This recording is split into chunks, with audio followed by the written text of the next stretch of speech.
1986 October 21 ഇടുക്കിയിലെ കട്ടപ്പന തങ്കമണി റൂട്ടിൽ ഓടിയിരുന്ന ബസുകൾ അക്കാലത്ത് തങ്കമണി വരെ സർവീസ് നടത്താതെ യാത്രക്കാരെ പാറമട എന്ന സ്ഥലത്ത് ഇറക്കി വിടുന്നതുമായി ബന്ധപ്പെട്ടുണ്ടായ തർക്കവും തുടർന്ന് പോലീസ് നടത്തിയ നരനായാട്ടിൽ ഒരു ഗ്രാമം മുഴുവൻ ചോരപ്പുഴയൊഴുകിയ നടക്കുന്ന സംഭവത്തെ ആധുനിക കാലത്ത് പ്രേക്ഷകർക്കു മുന്നിൽ തങ്കമണി എന്ന ചോരപ്പുഴയുടെ കഥയെ പ്രാധാന്യമൊട്ടും ചോരാതെ തിയേറ്ററിൽ എത്തിച്ചതിൽ രതീഷ് രഘുനന്ദൻ കയ്യടിയർഹിക്കുന്നു. 4 വർഷത്തോളം രതീഷ് തങ്കമണി സംഭവത്തിനു പിന്നാലെയായിരുന്നു. ആബേൽ എന്ന കഥാപാത്രത്തിന്റെ 2 പ്രായത്തിലുള്ള ലൂക്കിലാണ് ദിലീപ് ഈ ചിത്രത്തിലെത്തുന്നത്.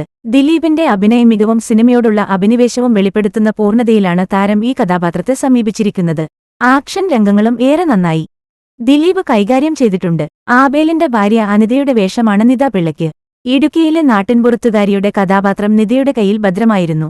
അർപ്പിത IPS എന്ന കമ്മീഷണറായി എത്തുന്നത് പ്രണിത സുഭാഷാണ്. റാഹേലായി മാളവിക മേനോനും മികച്ച പ്രകടനം കാഴ്ചവച്ചു.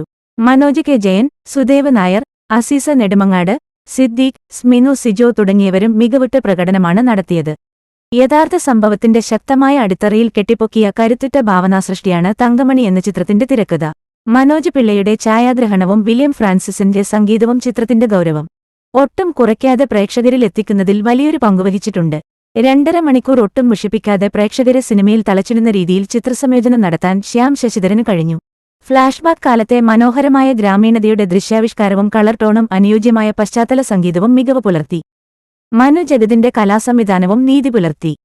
ഒരു നിസ്സാര സംഭവത്തിന്റെ പേരിൽ പോലീസ് നടത്തിയ നരനായാട്ടിൽ വിറങ്ങലിച്ച ഒരു നാടിന്റെ രക്തസാക്ഷിത്വത്തിന്റെ പേരാണ് തങ്കമണി എന്ന പുനർവായന നടത്താൻ ഈ ചിത്രം സഹായകമായേക്കും.